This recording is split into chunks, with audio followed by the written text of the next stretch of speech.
ओम शांति। तो यह रिट्रीट का आखिरी सत्र है और इस आखिरी सत्र में हमारे बीच में पधारे हैं हमारे आदरणीय राजयोगी भ्राता राजू भाई जी। एक हाथ हिलाकर हम आपका स्वागत करते हैं, सत्कार करते हैं, अभिनंदन करते हैं। आप यूपी के धरनी से निकले ईश्वर के अनमोल रतन, बाल्यकाल से ही इस ईश्वरीय मार्ग पर चल रहे हैं, क्योंकि मात्र 4-5 वर्ष की आयु में ही आपके घर में ईश्वरीय गतिविधियां आरंभ हो गई थी और फिर आप दोनों पढ़ाई पढ़ते पढ़ते बड़े हुए और 71 में आप मधुबन धरनी में आए। धरनी की अमिट छाप पड़ी आपके दिलो दिमाग पर और मन ने कहा मधुबन निवासी बन जाओ, लेकिन पूरी तैयारी के साथ नहीं आए थे। पुनः घर गए और अगले वर्ष पूर्ण तैयारी के साथ 1972 में आप यहाँ आए। तब से लेकर आज दिन तक आप मधुबन निवासी बनकर यहाँ पर अपनी सेवाएं दे रहे हैं। आरंभ के वर्षों में वैरायटी सेवाएं दी, लेकिन उसके बाद 1976 में बाबा ने आपको एक विशेष सेवा के लिए चुना और वह विशेष सेवा कौन सी होगी? मुरली की। सिंधी में जो मुरली होती थी उसको हिंदी में टाइप करना और फिर सब तक पहुंचाना, जो आज दिन तक वो सेवाएं बखूबी चल रही हैं।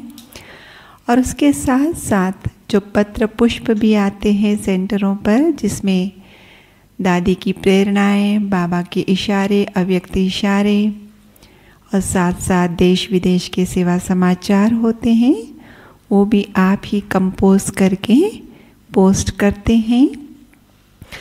और समय समय पर बाबा के महावाक्यों के अंतर्गत जो विभिन्न वर्गों से संबंधित महावाक्य होते हैं, या विशेष दादियों के लिए या कुमारों के लिए, कुमारियों के लिए, अलग अलग वर्ग के लिए जो बाबा उच्चारण करते हैं, उनका भी सेपरेट संकलन कर एक छोटी छोटी पुस्तिकाएं तैयार करते हैं।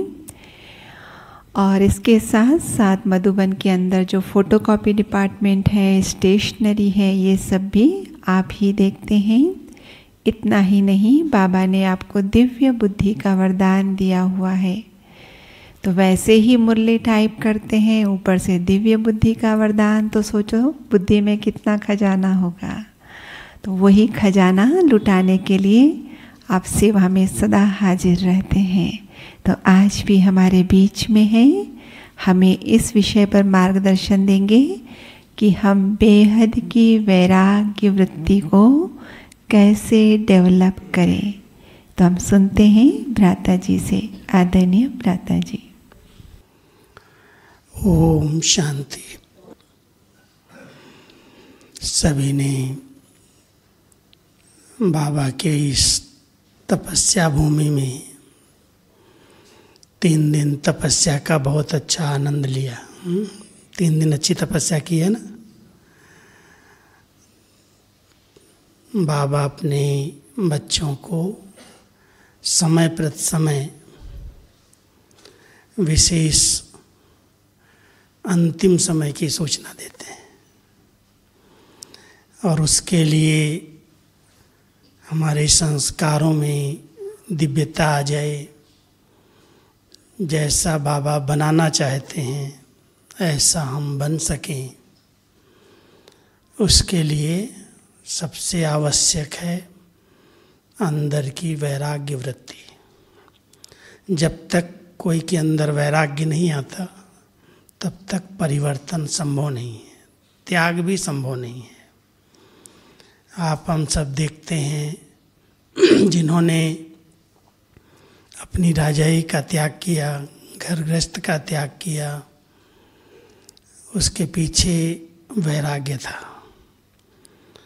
और दुनिया में अभी भी अगर किसी को छोटा मोटा वैराग्य आ जाता है, कोई अचानक परिवार से शरीर छोड़ देता है, कोई घाटा पड़ जाता है, कोई भी परिस्थिति ऐसी बड़ी आ जाती है तो उसको वैराग्य आता है। क्या है, इतनी मेहनत की, इतना सब कुछ किया और ऐसे अचानक हो गया।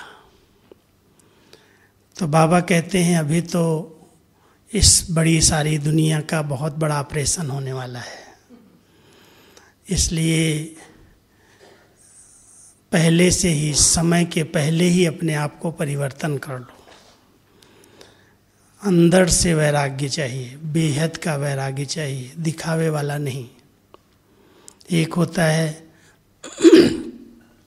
बाबा कहते हैं मसानी वैराग्य, शमशान में जाते हैं, देखते हैं कैसे उसका अंतिम संस्कार किया जा रहा है, शरीर है, सब कुछ है, उसके ऊपर इतनी लकड़ियाँ रख देते हैं, आग लगा देते हैं और वो जल रहा है, और ये देख करके ऐसे लगता है ऐसे ही सबका हो जाएगा।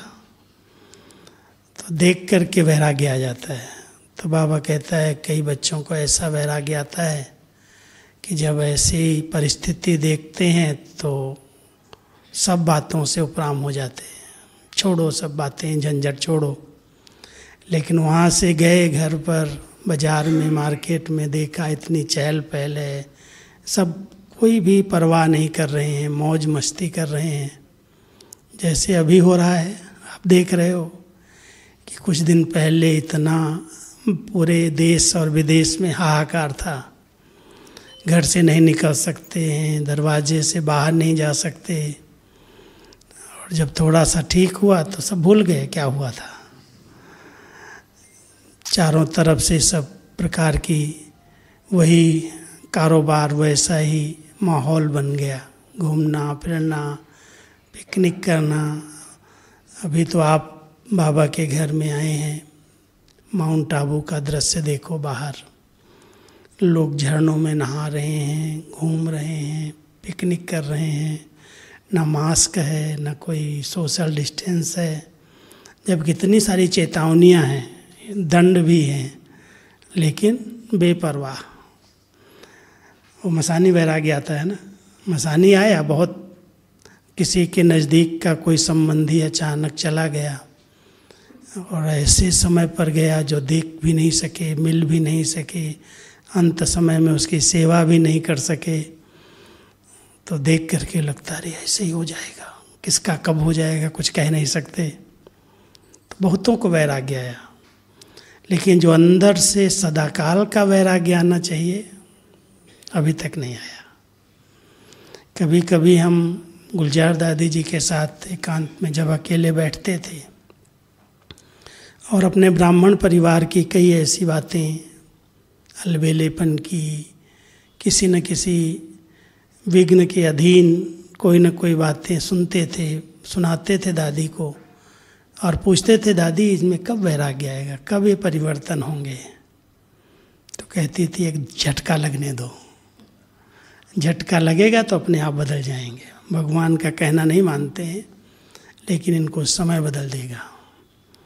तो आप सबको समय शिक्षक बनेगा कि बाबा का शिक्षा को पालन करेंगे?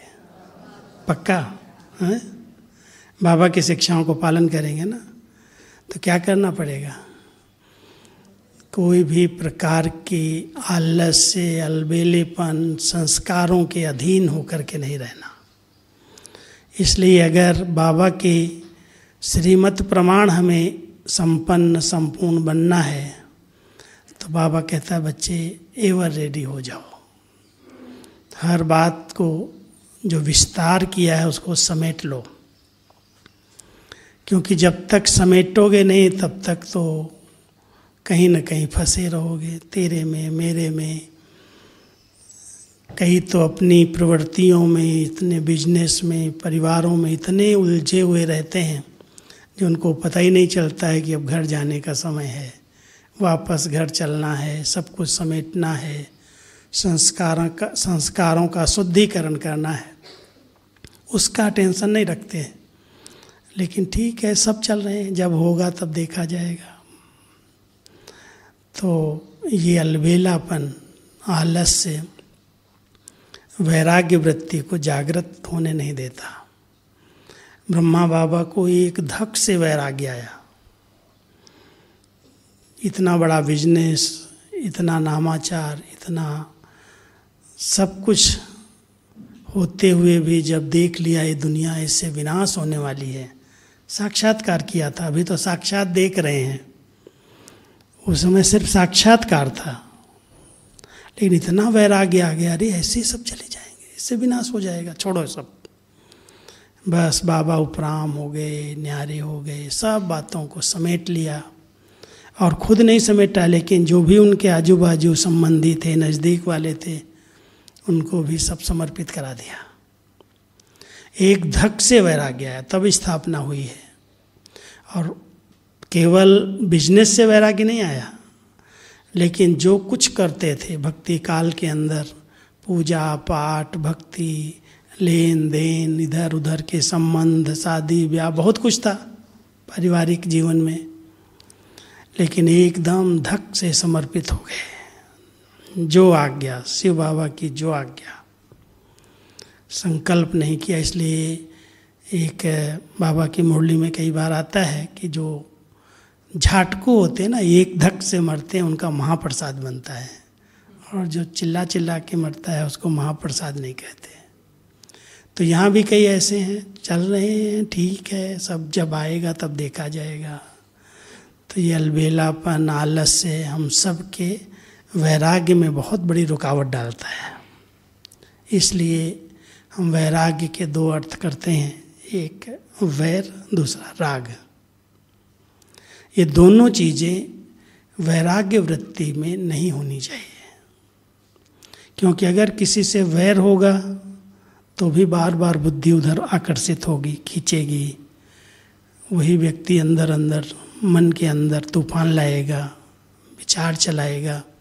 और किसी से राग है, लगाव है छोटा मोटा, तो वो भी याद आएगा, प्रभावित करेगा। इसलिए वैराग्य वृत्ति वाली आत्माएं न किसी से राग रखती हैं, न किसी से वैर रखती हैं। जब अंदर का वैराग्य, बाबा तो आज कितना अच्छा वरदान में बता रहे थे कि जब वैराग्य आया, अर्जुन को भी जब वैराग्य दिलाया भगवान ने, पहले तो 18 अध्याय ऐसे सुन लिया, लेकिन अंत समय में जब दिखाया कि अरे तो सब मरे पड़े हैं, तुम किसको मारेगा, ये तो निमित्त मात्र तुमको अपना ये कार्य करना है। तो एक धक से वैराग्य आया कि तो सब मरे पड़े हैं, मुझे तो सिर्फ निमित्त बनना है। नहीं तो पहले ये मेरे काका, मामा, चाचा, गुरु बड़े सब सामने खड़े हैं, इनके साथ मैं कैसे युद्ध करूँगा। बहुत दुखी हो गया था कि युद्ध करना पड़ेगा। तो भगवान ने उसको वैराग्य दिलाया पहले, और वैराग्य आते ही लास्ट में कहता है नष्टो मोहा स्मृति लब्धा, नष्टो मोहा बन गया। तो आज भी बाबा ने यही पाठ हम सबको पढ़ाया है मुरली के अंदर, ध्यान दिया मुरली पर, यही पाठ था कि अगर मोह कहीं पर भी है तो वैराग्य नहीं रह सकता, और वैराग्य आ जाएगा तो किसी में भी मोह नहीं। सब हैं, पाठ बजा रहे हैं, उनके साथ सेवाएं कर रहे हैं, हिसाब किताब हैं, उनको ज्ञान और योग की शक्ति से चुकतो कर रहे हैं, लेकिन कहीं पर भी फंसे हुए नहीं हैं।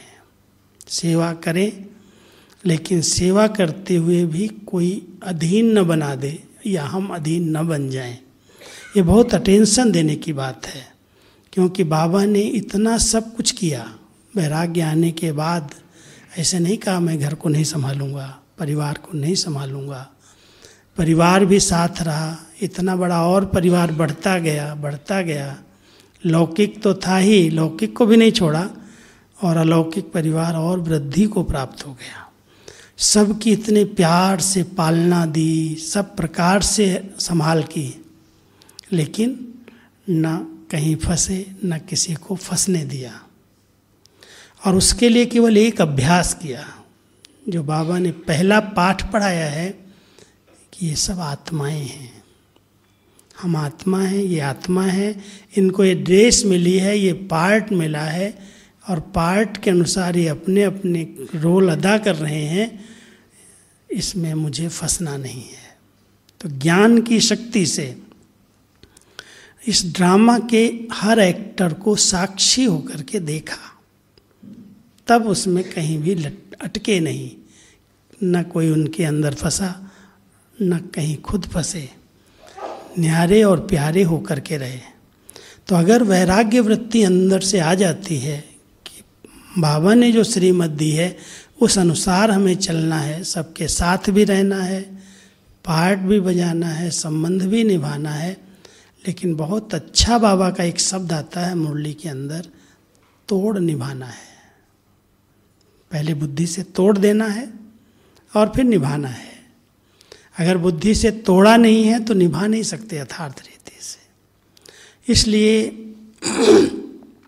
पहले ये विचार करना कि किन किन बातों से वैराग्य आना चाहिए, आया या नहीं आया, ये चेकिंग करने का बहुत अच्छा समय है। जब बहुत हाहाकार होगा, ऐसे अंत समय की सीन सामने आ जाएगी, तो हम अपने आप को चेक करके चेंज नहीं कर पाएंगे, क्योंकि वही दृश्य सामने आते रहेंगे, वो सीन सामने आएंगी, और उस समय वैराग्य जरूर आएगा, लेकिन परिवर्तन का समय खत्म हो जाएगा। अभी हम सबके सामने परिवर्तन का समय है, बाबा का और परिवार का साथ है, वो हम सबको गाइड कर रहे हैं। इसलिए इस समय को बहुत वैल्यू देने की ज़रूरत है। ऐसे नहीं आए, पिकनिक किया, मौज किया, खाया पिया, चले गए, लेकिन बाबा की इस धरनी पर तपस्या भूमि में आकर के अगर कोई ने अपने रियल स्वरूप को रियलाइज नहीं कर पाया, ये बात ध्यान देना, अपने रियल स्वरूप को रियलाइज करो कि मैं वर्तमान समय कहाँ पर हूँ, किस स्थिति में हूँ, बाबा मुझे क्या बनाना चाहता है। बाबा जो इतनी मेहनत हम सबके ऊपर साकार में अव्यक्त रूप में की है, क्या सचमुच उस पालना के अनुसार मेरी स्थिति बनी है? कि पालना इतनी ऊंची, जैसे माँ बाप अपने बच्चों की बहुत अच्छी पालना कर रहे हों, लेकिन बच्चा अगर कमज़ोर है, बीमार पड़ जाता है, घड़ी घड़ी डॉक्टर के पास जाना पड़ता है, तो लोग कहते हैं भाई इतनी खातरी, इतनी पालना मिलते हुए पता नहीं क्या इसका हिसाब किताब या क्या इसकी तकदीर है। तो बाबा भी यही कहेगा, फिर क्या तकदीर है? अभी तो बाबा हम सबको इतनी पालना दे रहे हैं, इतना प्यार से गाइड कर रहे हैं, पढ़ा रहे हैं, हम सबको हर प्रकार का भी चांस है, लेकिन फिर भी कईयों के पास अपने आप को संकल्प नहीं आता कि मुझे परिवर्तन करना है, अपने संस्कारों का परिवर्तन करना है। 5 बातों का परिवर्तन चाहिए। पहली एक बात है जो व्यर्थ और नेगेटिव है, उस पर बहुत अटेंशन देना, क्योंकि बहुत सारी बातें हमारे मन के अंदर व्यर्थ में चलती रहती हैं, व्यर्थ में समय नष्ट होता है। जो आज बाबा कहते हैं मित्र संबंधियों को याद करने से पाप नहीं बनता, लेकिन समय व्यर्थ जाता है। तो उस समय को हम बचाएं, बाबा की याद में रह करके उस समय को बचाएं। कोई भी संकल्प में व्यर्थ जो है, नेगेटिव जो उत्पन्न हो रहा है, ऐसे क्यों हो रहा है, ऐसे इसको नहीं करना चाहिए, ये ठीक नहीं है, ये नाटक के अंदर जो आज बाबा कह रहे थे ना वरदान के अंदर, कि कोई भी बहुत दर्दनाक सीन हो नाटक के अंदर, कोई दर्दनाक सीन हो, कोई बहुत रमणीक सीन हो, दोनों में समान स्थिति रहे। वो हद के नाटक को देखने के समय वैराग्य वृत्ति वाली आत्माओं को कभी ये नहीं आता ऐसा क्यों हो गया, ऐसा कैसे हो गया, इसके साथ हो गया, इसके साथ हो गया, इसके साथ हो गया, प्रश्न उठ जाते हैं। लेकिन नाटक को हम देख रहे हैं, और ये नाटक है, नाटक का अर्थ है ना अटकना नहीं कहीं, अटक गए तो लटक गए। इसलिए बहुत ध्यान देना, क्योंकि लटकाने वाली बातें, अटकाने वाली बातें बहुत आती हैं। नाटक की रीति से, जैसे हद के नाटक को जब देखते हैं तो वाह वाह करते हैं, भाई सीताहरण हुआ, रामायण देखी सभी ने, ऐसे ऐसे ले गया रावण ने बड़ा अच्छा रोल अदा किया, राम ने जो विलाप किया वो बड़ा अच्छा सीन था। वो अच्छा करते ना, विलाप का सीन है, रोने का सीन दिखा रहा है, वो नाटक कर रहा है। वो हरण का सीन दिखा रहा है, युद्ध का सीन दिखा रहा है, उसके डायलॉग देखो, कहेंगे वाह, उसमें वाह वाह करते हैं और इस नाटक को देख करके हाय हाय करने लगते हैं, हाय इसके साथ ऐसे हो गया, हाय इसके साथ ऐसे हो गया। जो अपने साथ स्नेही हैं, संबंधी हैं, नज़दीक के हैं, उनके ऊपर कोई ऐसी बात आती है। 2-3 दिन की मुरलियों में यही वरदान आ रहे हैं। चाहे स्नेही आत्मा का कोई गंभीर पार्ट आ जाए, माना उसका कोई कड़ा हिसाब किताब आ जाए, या उसका कोई रमणीक पार्ट, खुशी का पार्ट दिखाई दे, दोनों में आपकी स्थिति में हलचल नहीं आनी चाहिए। यह है वैराग्य वृत्ति वाली की निशानी कि ये ड्रामा की हर सीन जो भी चल रही है नाटक के अंदर, जो संबंधी हमारे जो नज़दीक के हैं, अगर कोई भी हिसाब किताब उनका आया है सामने, तो जरूर कोई ऐसे कर्म हुए हैं जिन कर्मों का वो परिणाम है। हम सबका फर्ज जो है उसको हम पालन करते हैं, फर्ज से हटते नहीं। जैसे आप हॉस्पिटल्स में जाते हैं, डॉक्टर्स हैं, नर्सेज हैं, वो अपना फर्ज पूरा करती है, बाकी वो उसका क्या होगा अंत में उसकी परवाह नहीं करती, चिंता नहीं करती। उसके दुख को देख करके खुद दुखी नहीं होती, सेवा करती हैं। उनको हर प्रकार से जो भी सहूलियत चाहिए, जो भी उनको दवा चाहिए, इंजेक्शन चाहिए, वो सब देते हैं। लेकिन देने के साथ साथ ऐसे नहीं, हाय ऐसा दुख इसके पास, ऐसी बीमारी इसकी, कभी भी दुखी नहीं होते। तो बाबा भी हम बच्चों को उस स्थिति तक ले जाना चाहते हैं कि अब तो इस सारी दुनिया में इतना बड़ा जब हाहाकार होगा, आप समझ सकते हो इतनी करोड़ों आत्माएं सृष्टि नाटक में खेल खेल रही हैं, और महापरिवर्तन में बचेंगे कितने हैं। जो जन्म देने वाले देवताओं को उतारने वाले हैं नई सृष्टि के एडवांस पार्टी की गई हुई आत्माएं, जो थोड़ी बहुत बचेंगी, उनकी स्थिति क्या होगी, और जो बच गए उनकी स्थिति क्या है, और जो नई आत्मा उतर रही है वो योग बल से कैसे जन्म लेगी। पूरी सृष्टि का परिवर्तन वैराग्य वृत्ति के आधार से होता है। अगर वैराग्य वृत्ति न होती तो योग बल कहाँ से काम करेगा, क्योंकि कलयुग की आत्माएं हैं। जो जन्म देने वाले हैं उनका जन्म योग बल से नहीं है। ये बात समझने की ज़रूरत है कि जो जन्म देने वाले हैं, अभी मान लो आज हमारी दीदी या पुष्पशांता दादी या ब्रजेंद्रा दादी, जो भी बड़े गए योगी आत्माएं जिन्होंने बहुत समय तपस्या की, अब उनको जन्म लेना हुआ है, लेकिन उनका जन्म तो 2 बातें बाबा सुनाते हैं। 2 शब्द बाबा के याद करना, जहाँ जन्म वहाँ जीत, और जहाँ जीत वहाँ जन्म। बाबा के शब्द सुना रहा हूँ मैं। अभी जो ये आत्माएं जा रही हैं, जहाँ वो जन्म लेंगी वहाँ उस परिवार के अंदर विकारों पर जीत होगी। पहले से जीते हुए नहीं होंगे। जहाँ वो जा कर के जन्म लेंगी उनका अपना योग बल है, पवित्रता का बल है, इतनी कमाई करके गई हैं, लेकिन जन्म जो मिलेगा वो तो उसी से मिलेगा। लेकिन जन्म लेते ही उस घर में पवित्रता आ जाएगी, शुद्धता आ जाएगी, सब शाकाहारी बन जाएंगे, शुद्ध हो जाएंगे, क्योंकि उन आत्माओं की पावर है। इसलिए जहाँ जन्म वहाँ जीत। लेकिन जब सतयुग आएगा, जब देवताएं उतरेंगे, नई सृष्टि का प्रारंभ होगा, तो वहाँ ही उनका जन्म होगा। जहाँ जीत होगी वहाँ जन्म होगा, विकारों पर जीत होगी, बुराई जी। वो आत्मा पहले से ऊपर आएगी तो पहली आत्मा तो विकारी होगी। वो आत्मा जो आएगी वो तो योग बल से जन्म लेगी। एडवांस पार्टी वाली आत्माएं जो जन्म देंगी उनके अंदर भोग बल नहीं होगा, वैराग्य की वृत्ति होगी। क्योंकि कितना बड़ा विनाश देखेंगे वो, वैराग्य वृत्ति होगी और पास्ट जन्म का योग का बल होगा। और जो ऊपर से देवताएं उतरेंगे उनका अपना योग बल होगा। इसलिए कहते हैं माँ को पहले विष्णु चतुर्भुज का साक्षात्कार हुआ। तो भोग बल से बच्चे ने जन्म नहीं लिया, इसने श्री कृष्ण कोई उससे जन्म लेगा। लेकिन जहाँ जीत प्राप्त की परिवार ने, वहाँ पर वो आत्मा आई, तब उसका जन्म हुआ।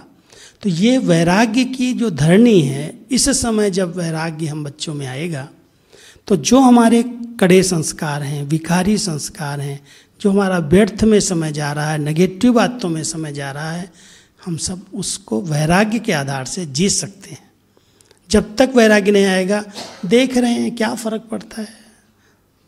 आज टीवी देखो, मोबाइल देख लो, इंटरनेट देख लो, क्या गंदगी भरी पड़ी है और उसमें कितना टाइम लोग गंवा रहे हैं। वैराग्य नहीं आता कि हमारी आँखों की शक्ति जा रही है, हमारा पैसा भी, मनी भी बेकार हो रही है, माइंड भी दूषित हो रहा है। सब कुछ नुकसान होते हुए भी, जानते हुए भी व्यक्ति इतना परवश हो चुका है जो उसके बिना रह ही नहीं सकता है। ये वैराग्य के बिना परिवर्तन नहीं आएगा। जब वैराग्य आ जाएगा, छोड़ो इन बातों को, इनसे हमारा कितना नुकसान हो रहा है, तब उन बातों को त्याग सकता है।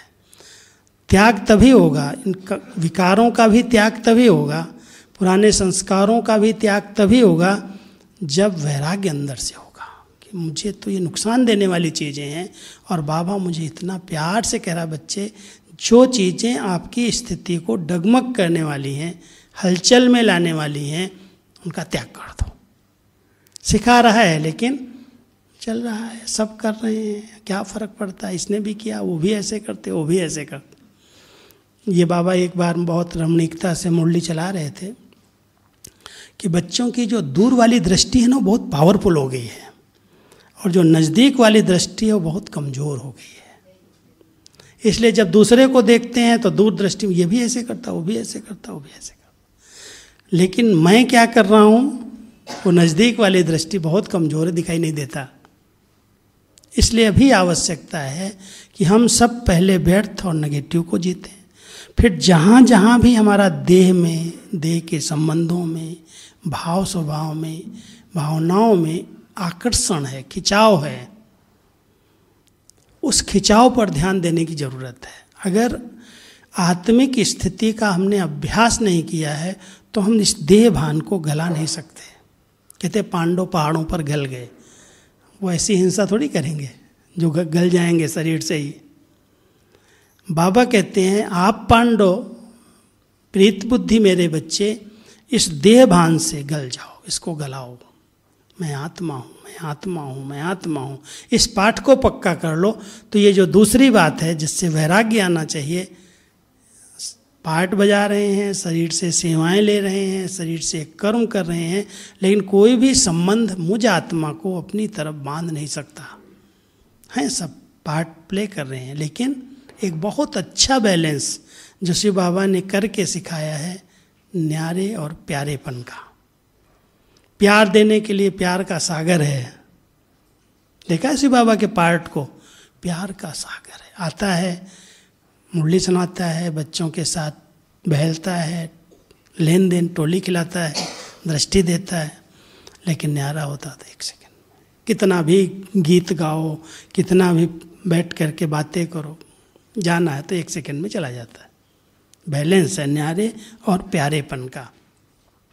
यहाँ कोई प्यारे बनते हैं तो इतना घुल मिल जाते हैं जो एकदम जैसे उनके बिना रह ही नहीं सकते, और न्यारे बनते हैं तो ऐसे लगता है तो सन्यासी हो गया, कहीं घर बार न छोड़ दे।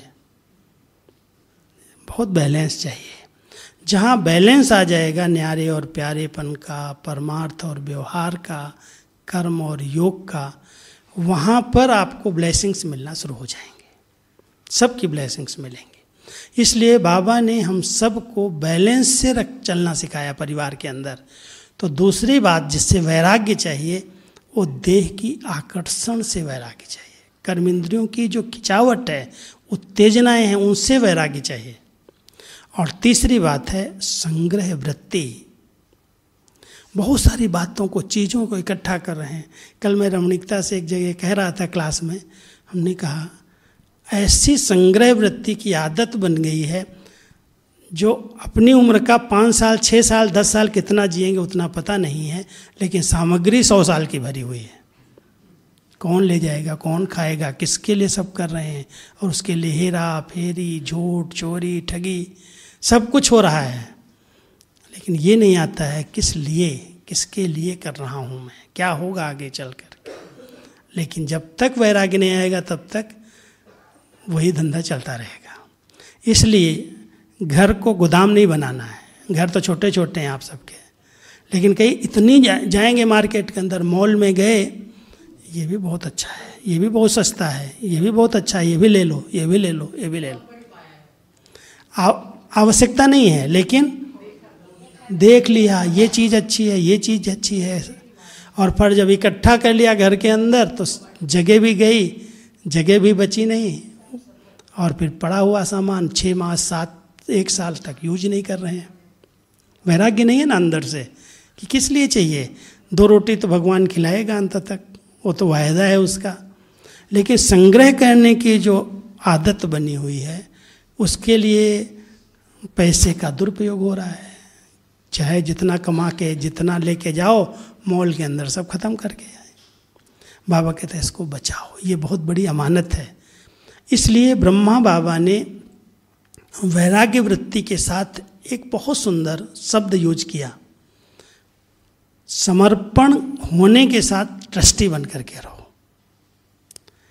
ट्रस्टीपन की जो भावना बाबा की थी, जिस दिन से बाबा ने अपनी संपत्ति समर्पित की वंदे मातरम कह करके माताओं के आगे, उस दिन से ये नहीं पूछा तुम कितना खर्चा किया, कैसे चल रहे हो, कहाँ से आएगा, ये बच्चे जाने, मैं तो ट्रस्टी हूँ। बहुत कायदे से यज्ञ चले उसका ध्यान जरूर रखा, गाइड जरूर किया, लेकिन इंटरफियर नहीं किया। ट्रस्टी बन करके बहुत ईमानदारी से यज्ञ को संभाला। हम सब भी अपने लौकिक परिवार में जहाँ पर भी हम रह रहे हैं, हमने तो बाबा से वायदा किया था जब आप आएंगे तो हम आपको सब कुछ समर्पित करेंगे। ये तन तेरा, ये मन तेरा, ये धन तेरा, भक्ति में कहा था, लेकिन वो मूर्ति के आगे कहा था, और मूर्ति तो सुनती नहीं थी। अभी बाबा तो चैतन्य में आ गए, और जब बच्चों के मुख से निकलता है सब तेरा है, तो बाबा कहता तेरा कह दिया है, अभी मेरा कह के हाथ नहीं लगाना। लेकिन फिर भी बच्चे उस पर अधिकार रखते हैं। अगर मेरा मेरा है, मना वैराग्य नहीं आया है। इसलिए बाबा ने हम सब बच्चों को कहा है, बच्चे इस मैं और मेरे से मुक्त हो जाओ, इससे वैराग्य रखो।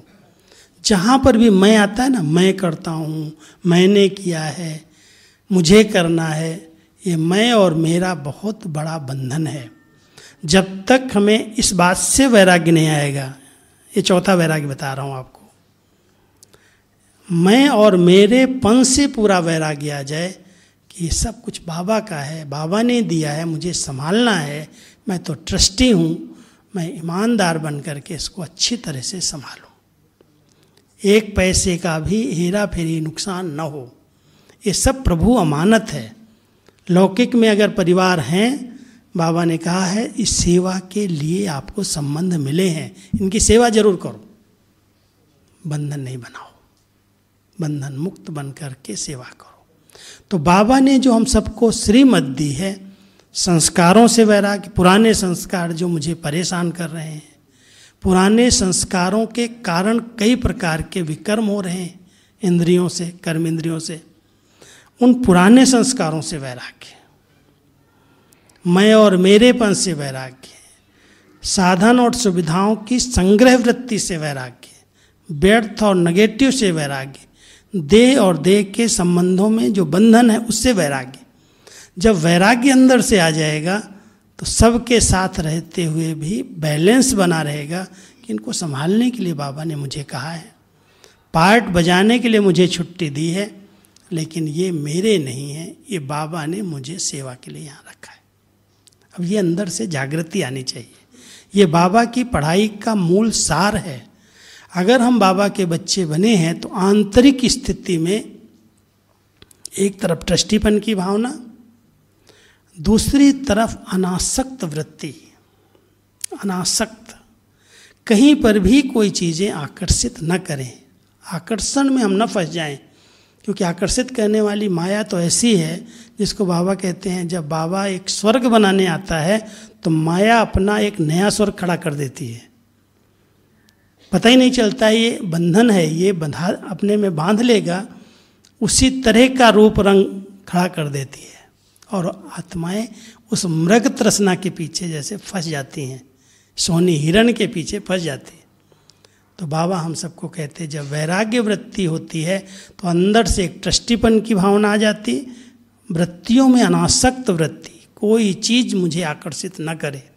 मैं कभी कभी इस बात पर बहुत अंडरलाइन करता हूँ, क्योंकि जब बाहर जाते हैं, सेवाओं के क्षेत्र पर जाते हैं, तो लोग परीक्षा लेने के लिए नहीं, लेकिन ऐसे ही भावना होती है कि आप मधुबन से आए हैं, आपको कुछ चाहिए, आपको कोई चीज़ सैल्वेशन चाहिए, कोई चीज़ चाहिए, इकट्ठा करके रख देते हैं, ये ले लो, ये ले लो, ये ले लो।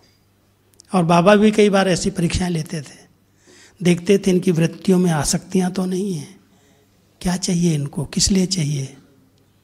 जब सब कुछ त्याग दिया तो क्या चाहिए, तो देखना ये है कि कहीं पर भी कोई चीज़ मुझ आत्मा को अपनी तरफ आकर्षित नहीं कर रही है। आवश्यकताएं अलग चीज़ हैं, कोई आवश्यकताएं हैं, जरूरी हैं। मान लो आज हम बाहर कहीं जाते हैं, सेंटर्स पर जाते हैं, क्लासेस कराते हैं, बड़ी वैरायटी सौगातें लोग देते हैं, बहुत सारी चीज़ें दे देते हैं। आज तक का हमारे यज्ञ का एक नियम बना हुआ है, जितनी चीज़ें मिली वो सब दादी के आगे रख कर दी, दादी ये हमें सौगात मिली, ये चीज़ें मिली। फिर वो हमें देख करके कहेंगे अच्छा तुमको कुछ चाहिए तो एक चीज़ ले लो इसमें से, तुम्हारे काम की हो तो ले जाओ, बाकी सब यज्ञ में दे दो, यज्ञ में समर्पित करो। क्योंकि अगर किसी की दी हुई चीज़ आपने अपने पास रख करके प्रयोग कर ली तो उसकी याद आएगी फलाने व्यक्ति ने मुझे दिया। बाबा ये बात बहुत अंडरलाइन कराते थे कि अंत समय में कोई भी देहधारी याद ना आ जाए, किसी वस्तु के कारण, किसी सहयोग स्नेह के कारण। अगर उसकी याद आ गई तो अंतमति सोगति, वही बुद्धि में खींचेगा। इसलिए जो चीज़ें हैं सब बाबा के आगे अर्पित कर दो, बाबा ये सब आपका है। फिर उसमें से जो आवश्यक है उसका प्रयोग किया। इसको कहते हैं अनासक्त वृत्ति। अपनापन नहीं है, बाबा ने दिया है, बाबा की चीज़ को हम अमानत समझ करके यूज कर रहे हैं। तीसरी बात है साक्षी दृष्टा की स्थिति। अभी समय अनुसार वैराग्य वृत्ति वाली आत्माओं को बहुत साक्षी बनने की आवश्यकता है। साक्षी माना अपने चलते हुए संकल्पों को, अपने संस्कारों को, अपनी हर एक्टिविटी को अलग से न्यारे होकर के देखो। देख सकते हैं कि कैसे संकल्प चल रहे हैं, क्यों चल रहे हैं। और विशेष करके जब आप एकांत में बैठते हैं तो एकांत में बैठ करके पता चलता है मेरे विचार, मेरे संस्कार किस प्रकार के हैं, जो उत्पत्ति हो रही है, बार बार बाहर आ रहे हैं। और अगर वो ईश्वरीय नियम और मर्यादा के विपरीत विचार चल रहे हैं तो वहाँ पर उनको साक्षी होकर के देखो और उनको समाप्त करने की प्रतिज्ञा करो, दृढ़ संकल्प करो कि ये इस ब्राह्मण जीवन की उन्नति में रुकावट है, अच्छे अनुभव नहीं करने देते, योग के अच्छे अनुभव नहीं होते, प्राप्तियों के अनुभव नहीं होते, और जो मुझे बनना है उस बनने के लक्ष्य को हम नहीं प्राप्त कर सकते अगर मैंने इन संस्कारों को समाप्त नहीं किया। तो साक्षी दृष्टा के साथ साथ पहले अपने पार्ट में साक्षी हुए, फिर जो हमारे संबंध हैं उनके पार्ट को देखो, क्योंकि हर एक का अपना कर्मों का हिसाब किताब है। भले संबंध हमारे हैं, हमको मिले हैं साथ में, लेकिन उनके जो संकल्प किए हुए कर्म हैं, संस्कार बने हुए हैं, उनके कारण उनके आगे वो हिसाब किताब आ रहा है। आप केवल इतनी मदद कर सकते हो कि आप अपनी शुभ भावनाएं रखो, बहुत स्नेह की भावनाएं रखो, जिससे वो सहज परिवर्तन हो, उसका सामना कर सकें, उसको सहज परिवर्तन कर सकें, जीत सकें। मदद करनी है, शुभ भावनाएं रखनी है, लेकिन उनके पार्ट को देख करके हलचल में नहीं आना, क्यों हुआ, कैसे हुआ, ऐसा हो गया इसके साथ, वैसा हो गया। जो पिछले कर्म किए हुए हैं, अब यही अंतिम जन्म है जो हर एक आत्मा के सामने वो कार्य, वो पार्ट आएगा। इसलिए उसको देखो साक्षी होकर के, और जो सहयोग कर सकते हो बहुत शुभ भावना से, श्रेष्ठ संकल्पों के आधार से उसको मदद करो। बाबा भी ऐसे साक्षी होकर के अपने हर बच्चे को मदद कर रहा है, सहयोग दे रहा है, लेकिन क्यों क्या के प्रश्नों में नहीं जाता। आज देखो बाबा ने अव्यक्त रूप में एक एक बच्चे को एक एक संस्कार को जीतने की विधियां बताई। कितनी सारी मुरलियाँ चली हैं क्रोध के ऊपर, बच्चे 6 मास की प्रतिज्ञा करो, 3 मास की प्रतिज्ञा करो, क्रोध नहीं करेंगे, और फिर भी कोई ना कोई कर लेता, बाबा के पास कंप्लेंट जाते। बाबा कभी गुस्सा करता है क्या? ये कहता है कि मैं आगे के लिए बताना बंद कर दूंगा। लौकिक में बच्चों को अगर 2 बार 4 बार आप सिखाएंगे और नहीं सुधरेंगे, कहे तेरी तकदीर, तुम जाने।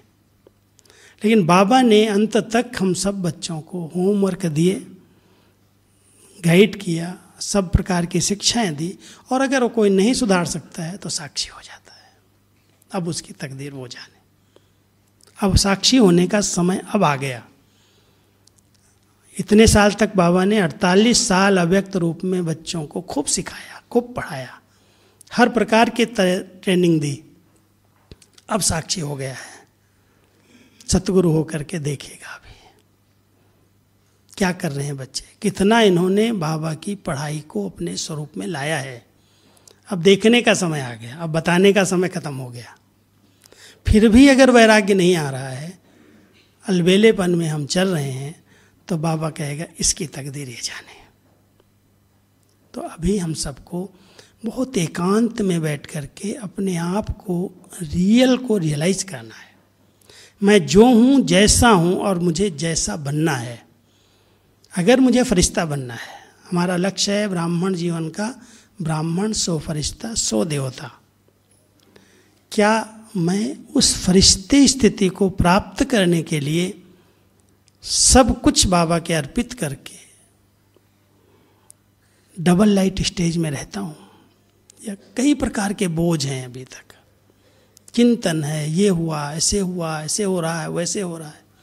तो कम से कम बाबा के घर में आकर के संकल्प करो कि मुझे ये सब बोझ बाबा को दे देने हैं, बाबा ये सब आपका है। सच्चे दिल से अगर दोगे ना, तो बाबा अपने आप हल्का कर देगा, लाइट कर देगा। देखता तो जरूर है अंदर से इनकी भावनाएं क्या हैं। ऊपर ऊपर से कहते हैं सब तेरा है, या अंदर से कहते हैं सब तेरा है। तो वो भावनाएं अगर सच्चे दिल की हैं, तो आप डबल लाइट फरिश्ता बन सकते हो। कहीं पर भी मेरेपन की ममता न हो, इसलिए बाबा कहता है उपराम वृत्ति बनाओ। ये मैं आपको चौथी बार सुना रहा हूँ, ध्यान देना। ट्रस्टीपन, अनासक्त वृत्ति, साक्षीपन की स्थिति और उपराम स्थिति, सबके बीच में सब कुछ करते हुए यहाँ नहीं है जैसे ऊपर से अवतरित हुए हैं। अभ्यास करके देखो, प्रैक्टिस करके देखो। सवेरे सवेरे उठो, मैं आत्मा परमधाम घर से इस सृष्टि मंच पर आज अवतरित हुई हूँ। आँख खुली, बाबा कहता है कि संकल्प करो कि जैसे ब्रह्म घर से मैं आत्मा इस शरीर में प्रवेश कर रही हूँ। आज मुझे श्रेष्ठ कर्म करने के लिए परमात्मा ने आज के दिन के लिए भेजा है। अगर अमृत वेले एक बार ये संकल्प कर लें कि मैं अवतरित हुई हूँ और मुझे श्रेष्ठ कर्म करने हैं, इन कर्मेंद्रियों से सबको सुख देने का काम करना, तो पाठ में आएंगे, कर्म करेंगे, और रात को जो कुछ हुआ बाबा को सुना करके डबल लाइट हो जाए, हल्के हो जाएंगे। बाबा कई बार कहता है बच्चे रोज जन्म लो, रोज शरीर छोड़ दो। माना अमृत वेले जन्म हुआ नया, सारे दिन में हमने पार्ट प्ले किया, और रात को जब बाबा की गोदी में गए, बाबा मैं आपके पास आ रहा हूँ। अगर मुझे फिर से आप इस सृष्टि पर भेजेंगे, इस शरीर में भेजेंगे, तो मैं श्रेष्ठ कर्म करने के लिए आऊँगा। इस तरह की प्रैक्टिस चाहिए, अभ्यास चाहिए। रोज शाम के समय ऐसे संकल्प करो कि मैं बाबा जो आज के दिन की दिनचर्या है सुनाया, हल्के हुए। लिख के दे दो तो सबसे अच्छा है, नहीं लिख सकते हो तो दिल से बाबा के सामने बैठ कर के सुना दो, हल्के हो जाओ। अच्छा और बुरा कुछ भी हुआ है, बाबा ये सब आपको अर्पित है, कल से मैं इस पर अटेंशन दूंगा। इतना हल्के होकर के सो जाते हैं, अच्छी नींद भी आ जाएगी, दवाई लेने की भी जरूरत नहीं पड़ेगी, और अमृत वेला बहुत अच्छा होगा।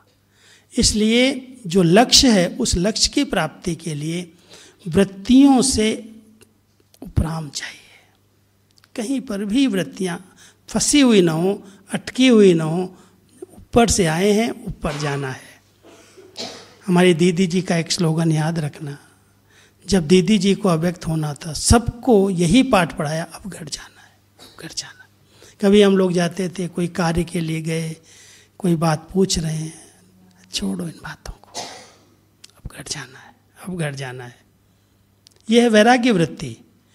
दादी जी ने 3 साल बिल्कुल वैराग्य वृत्ति, कोई चीज में इंटरेस्ट नहीं, ठीक है सब बाबा का कार्य चल रहा है, ऑटोमेटिक चल रहा है।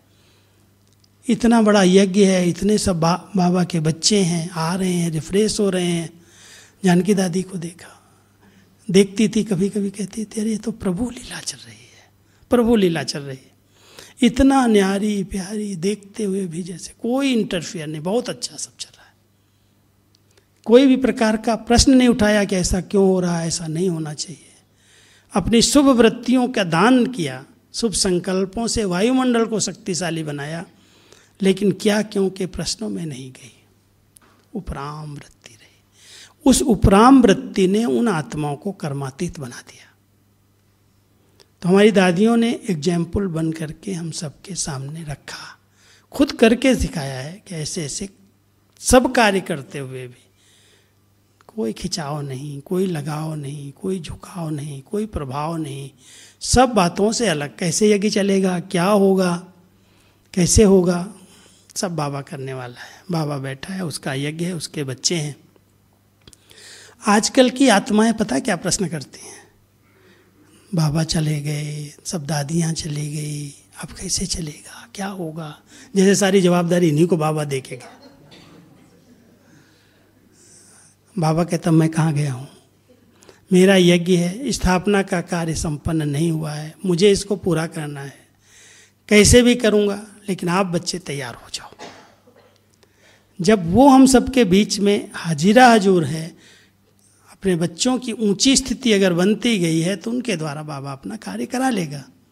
आज कितने नए नए, आप लोगों को मालूम होगा इस लॉकडाउन के अंदर हजारों स्टूडेंट नए बने हैं ऑनलाइन कोर्स करके। अभी आते हैं, भट्टी में आते हैं, कभी देख मिलते हैं आकर के, न बाबा को देखा है न दादियों को देखा है, और ऐसे समय पर ज्ञान मिला है जो सब एडवांस पार्टी में जा चुके हैं। सोचते तो हैं, अभी अभी 25 का ग्रुप ज्ञान सरोवर में आया था दिल्ली से, बिल्कुल न्यू, 2 महीने 5 महीने वाले स्टूडेंट थे, 25 लोग, और सब VIP। मेरे को 1 घंटा उनके साथ अलग बैठाया कि आप इनसे मिलो, बात करो। सब अच्छे बिजनेसमैन थे, सब माताएं। पूछा हमने, 1-2 प्रश्न उन्होंने यही किया कि अगर हम ऐसे समय पर आए हैं तो क्या टू लेट का बोर्ड लग गया है, एक प्रश्न ये था। तो टीचर ने पूछा उनकी तरफ से, तो हमने कहा टू लेट का बोर्ड लगा होता तो आप यहाँ पहुँचते नहीं। बोर्ड लगा है, लेट का लग गया है, लेकिन टू लेट हो जाएगा तो जैसे अफगानिस्तान में हो गया ना, सब उठा के भाग रहे हैं, कुछ नहीं कर सकते हैं। वो तो टू लेट हो जाएगा, फिर आप कुछ योग नहीं कर सकते हो, कुछ नहीं अपने लिए कर सकते कमाई। अभी समय है, और बाबा ने अगर आपको चुन लिया है, आप पर नज़र बाबा की पड़ गई है, कैसे भी करके मधुबन तक आ गए हो, तो हमने एक ही शब्द उनको कहा, अगर अभी से आप बाबा की हर श्रीमत को, जो श्रीमत अमृत वेले से रात तक है, उसमें हाँ जी करके चलते चलो। मम्मा ने इतने थोड़े समय में अपनी स्थिति को कर्मातीत बना लिया। आज कितना साल हो गए, उसके बाद कितने लोग पुरुषार्थी निकले, लेकिन थोड़े समय में मम्मा ने बस यही लक्ष्य रखा, हर घड़ी अंतिम घड़ी है, हर घड़ी अंतिम घड़ी है, और इसी लक्ष्य से हुक्म हुक्म चला रहा है, जो उसका हुक्म। एक जगह भी अपनी मत यूज नहीं की, जो शिव बाबा कह रहा है, जो बाबा के मुख से निकला, हर कार्य में मम्मा ने यही कहा, जो हुक्म, जो आज्ञा। इतनी बड़ी अथॉरिटी मम्मा के वो बाबा ने सौंपी हुई थी, संस्था की मुखिया थी, सब कुछ उनके हाथ में था, लेकिन नहीं, जो बाबा कहे। अगर लास्ट सो फास्ट जाना है, थोड़े समय में आगे बढ़ना है, तो उसकी यही एक विधि है, जो बाबा कह रहा मुझे करना है। बाबा की मुरली में रोज आता है, श्रीमत आती है, अमृत वेले से रात तक साकार मुरलियों में श्रीमत भरी हुई है, जितनी चाहिए, जो बात चाहिए पूछ लो, बाबा की बात मुरली में है।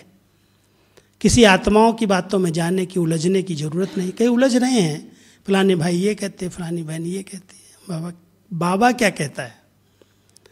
अगर बाबा की मुरलियों की अच्छी स्टडी करेंगे, कोई क्वेश्चन है ही नहीं। सब प्रश्नों का उत्तर है। तो मैंने उनको कहा अगर आप लास्ट सो फास्ट जानना चाहते हो तो ध्यान देना, अब समय जो बचा है कुछ भी निष्फल न जाए, कुछ भी निष्फल न जाए। एक एक सेकेंड, श्वास, संकल्प, संपत्ति, 4 शक्तियाँ हैं हम सबके पास। संकल्प शक्ति है, सबसे बड़ी शक्ति है। अभी अभी यहाँ बैठे हैं मूल वतन में, सूक्ष्म वतन में, विश्व के किसी कोने में सेवा के लिए किसके द्वारा जाएंगे? संकल्प को मारना नहीं। कई लोग कहते हैं संकल्प बहुत चलते हैं। अरे संकल्प आपका वाहन है, आपका विमान है, आपको कहीं से कहीं ले जा सकता है, लेकिन अपने लगाम हाथ में रखो, उसके कंट्रोल करो उसको। अच्छे अच्छे विचार दो, अच्छा भोजन खिलाओ, अच्छी खातिरी करो, उसको प्यार दो। आप 1 सेकेंड में यहाँ बैठेंगे, अपने आप कहीं भी पहुँच सकते हैं, ले जाएगा, वाहन है आपका। तो मन के संकल्प शक्ति पर हमारा संपूर्ण नियंत्रण आ जाए, इसकी प्रैक्टिस करके देखो। दूसरा, जो हमारी श्वास चल रही है, श्वास बाबा कहता मुझे अभी याद करो। जरा भी कहीं भी कुछ भी हो, मेरे बाबा ही श्वासों में बस रहा है, जैसे दिल में बाबा बैठा है। समय संगम का बड़ा अमूल्य है, इस पर बहुत अंडरलाइन करना। हम लोग तो यही ध्यान रखते हैं जितना समय मिला है, कहीं पर भी इधर उधर की बातों में, व्यर्थ में, तेरे मेरे में, ऐसा हुआ वैसा हुआ, ये समाचार वो समाचार, इस समय को गंवाओ नहीं। इसमें जो करेगा वो पाएगा। मुझे किसी को भी देखना नहीं है। वैसे भी आप देखेंगे अगर कोई फास्ट जाने वाली होते हैं ना, रेस के घोड़े, तो उन रेस के घोड़ों को फास्ट करने के लिए, स्पीड के लिए उनके दोनों तरफ पट्टी लगा देते हैं आँखों के सामने ही देखेगा। अगर इधर उधर देखेगा तो रेस से बाहर हो जाएगा। हम सबको भी अगर इस रेस में आगे जाना है तो साइड से इनको पट्टी लगा लेना, ये हुआ वो हुआ, ऐसे करते वैसे करते, बाबा किसी को भी नहीं देखना। लक्ष्य को देखो, बाबा को देखो। मुझे बनना है, मैं बाबा का बच्चा, मुझे बाबा ने चुना है, मुझे पास होकर के दिखाना है। अगर लक्ष्य रखेंगे तो लक्षण आ जाएंगे। इसलिए सब इस बात को अंडरलाइन करके अंदर की वृत्तियों से वैराग्य हो, दिखावा नहीं करना। जो आज बाबा ने कहा, 2 बातों का बैलेंस चाहिए। एक तरफ गंभीरता है, उदास निराश नहीं है। कई वैराग्य होते हैं ना, ऐसे सूखे सूखे, पता नहीं क्या हो गया इसको, ऐसा वैराग्य बाबा नहीं चाहता है।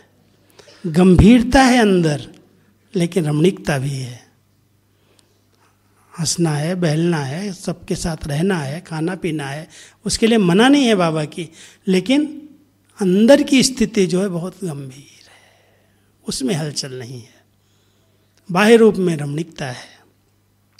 ये बैलेंस बेहद की वैराग्य वृत्ति से आ सकता है। तो बाबा हम सबको कहता है अभी के समय अनुसार आंतरिक स्थिति में बहुत अंदर का वैराग्य चाहिए, तब संस्कारों में परिवर्तन आएगा। जिन बातों की आकर्षण है, उस आकर्षण से हम मुक्त रह सकते हैं। अगर आकर्षण है, आप योग में बैठेंगे, फट से वहीं चले जाएंगे, ऊपर जाने की बजाय वही चीज़ खींच ले जाएगी।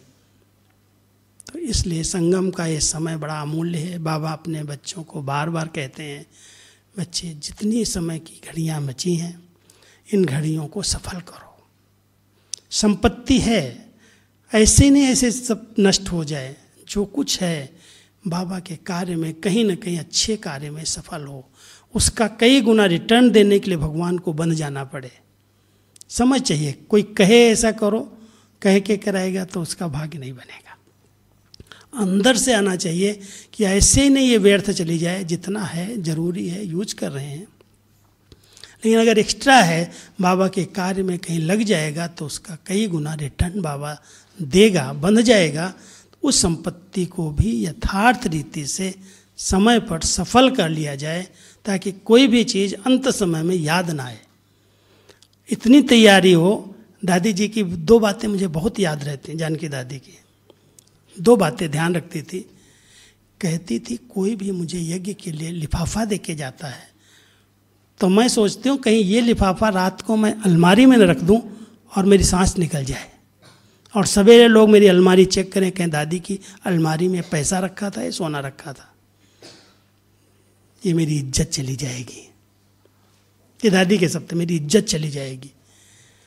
एक दिन भी कोई भी कितना पैसा बाबा के यज्ञ के लिए दे गया, उसी समय कहेगी अभी अभी बुलाओ, अकाउंट ऑफिस में दे दो, मेरी अलमारी में नहीं रखना, मेरे पास इधर चारपाई के पास नहीं रखना। तो एक उन्होंने कभी भी धन संपत्ति जो भी आई यज्ञ की सेवा के लिए आई है संभाला नहीं, समर्पित कर दिया, यज्ञ में दे दिया। और दूसरा, अगर कोई उनको पत्र लिखता, पोस्ट लिखता था, कोई प्रश्न करता था, कोई बात पूछता था, याद प्यार देता था, तो दादी मुझे फट से बुलाती थी कि देखो ये ईमेल आया है, ये पत्र आया है, तुम इसको जवाब दे दो। हंसा बहन कहती थी जो आया है इसको ट्रांसफ़र करो राजू के पास और अभी अभी जवाब जाना चाहिए। कल ये न कहे दादी चली गई, मेरे प्रश्न का उत्तर नहीं दे गई। इतनी उपराम थी, इतनी न्यारी थी, वैराग्य वृत्ति थी कि किसी दिन भी पंछी उड़ जाए तो कोई भी ये न कहे कि दादी का ये काम रह गया, ये नहीं किया, सफल नहीं हुआ, पड़ा रह गया, छिपा के दादी ने रखा था। तो हम सब ऐसी वैराग्य वृत्ति को धारण करें।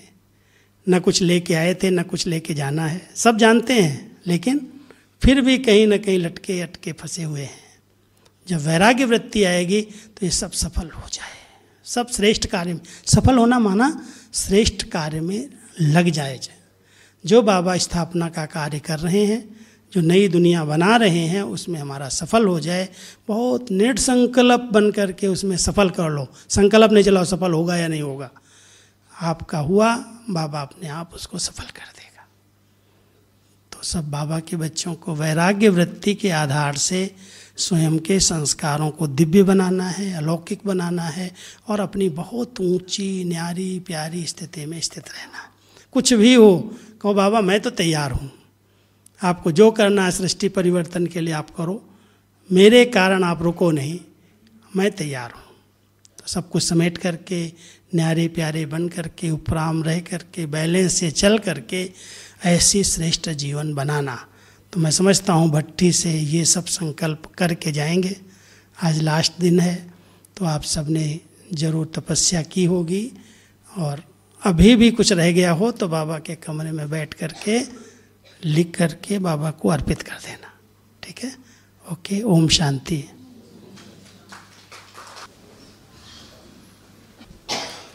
अभी हम सभी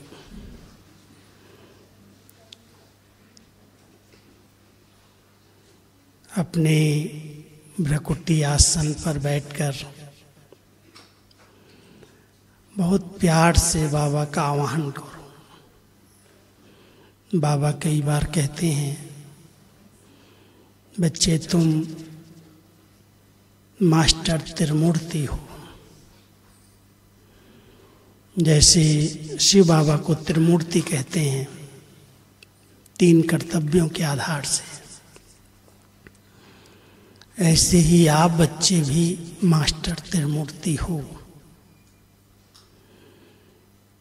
तो कुछ समय के लिए अनुभव करो कि मैं आत्मा इस भ्रकुटी आसन पर विराजमान हूँ।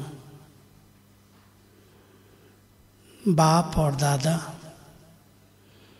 सर्वोच्च शक्ति, एक सर्वशक्तिवान पतित पावन शिव बाबा और दूसरा आदि पिता, सर्व मनुष्य सृष्टि का ग्रेट ग्रेट ग्रैंडफादर ब्रह्मा बाबा,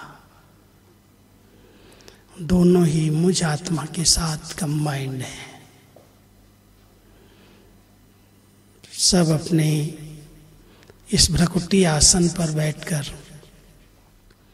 बाप दादा का आवाहन करके देखो,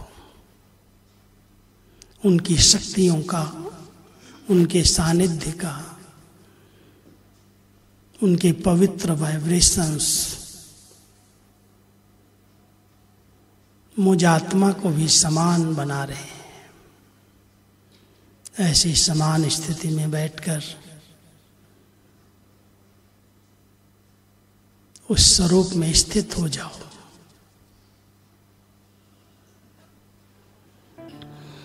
सभी अपने चारों ओर एक चमकता हुआ लाइट का शरीर, सूक्ष्म फरिश्ता स्वरूप अपने दिव्य शुद्ध संकल्पों के आधार से खुद ही निर्माण करो। मैं एक लाइट माइट स्वरूप चमकता हुआ दिव्य सितारा हूं।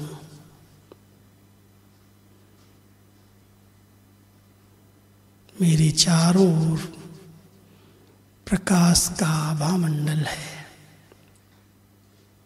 मैं उसी आभा मंडल के सूक्ष्म शरीर में प्रवेश कर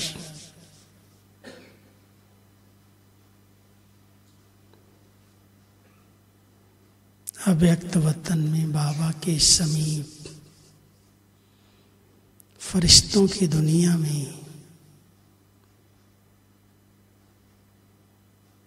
बाबा की सर्व शक्तियों का अनुभव कर रही हूँ। उस ऊंची चोटी से इस पूरे ग्लोब को सुख और शांति की सकाश मिल रही है। सर्वात्माएं शांति का अनुभव कर रही हैं।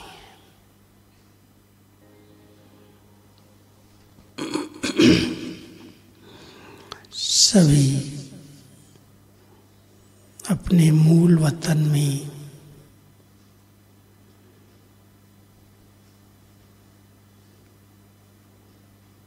उस गोल्डन लाइट के बीच ज्ञान सूर्य बाबा के बिल्कुल समीप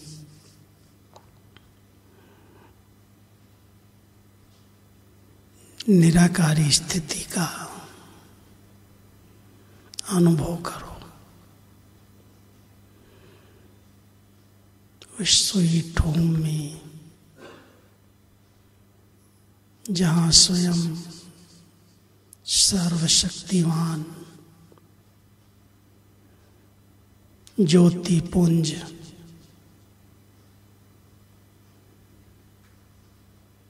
परमात्मा शिव निवास करते हैं। उस शिवालय में कितनी शांति है, कितनी पवित्रता है। मैं आत्मा उस घर में विश्राम करने के लिए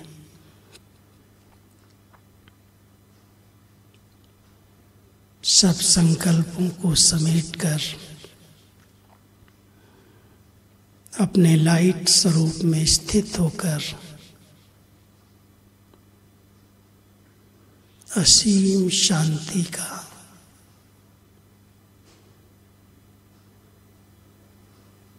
पवित्रता का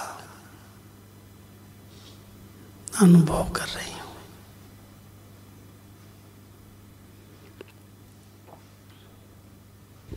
बहुत सुंदर।